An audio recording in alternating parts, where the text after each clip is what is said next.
Across the country, political engagement has turned up in response to the Trump presidency.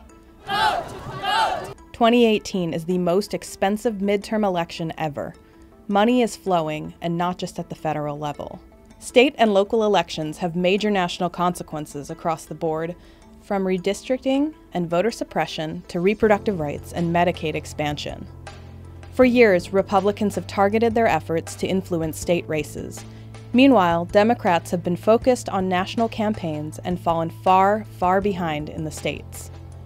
This year, Democrats finally got the memo. They've doubled their funding for state races, and yet they're still being majorly outspent by Republicans. Really, we need to be focusing on where in our system the most power sits, and that is at the state level. Catherine Vaughn is the CEO and co-founder of Flippable, a nonprofit that focuses solely on flipping state seats from red to blue. We sometimes misunderstand our history of how we've gotten things done. We tend to think more on a national level. We are not the party of states' rights, but unfortunately, that is kind of how the U.S. works. Justice Brandeis called the states the laboratories of democracy. Think about it. Did your state expand Medicaid?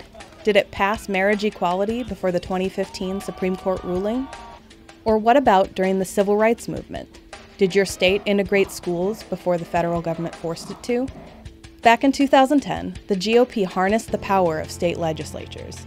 The party poured money into local races to gain complete control of 12 state legislatures. This strategy, known as Red Map, was a resounding success for Republicans. Today, they have complete control over 2/3 of state legislatures, where they have the power to draw district lines to give Republicans disproportionate representation in Congress. Now, Democrats have taken a page from the Republican playbook, starting with Virginia's 2017 special election. We were part of the wave that flipped 15 seats in Virginia. We didn't quite get to a Democratic majority in the state house or the House of Delegates, but Republicans saw the writing on the wall. When we had such a huge blue wave there, suddenly we were able to pass Medicaid expansion in Virginia. In 2018, the stakes are even higher. Balance of power is up for grabs, which has huge implications across the board for progressive issues and even the outcome of the presidential election.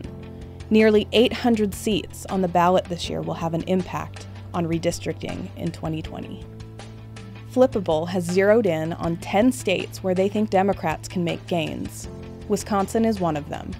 It's a state that's, even though it's typically really 50-50, it's such a purple state. Again and again, the state legislature has been red. Which means Wisconsin has seen some of the most egregious efforts of voter suppression.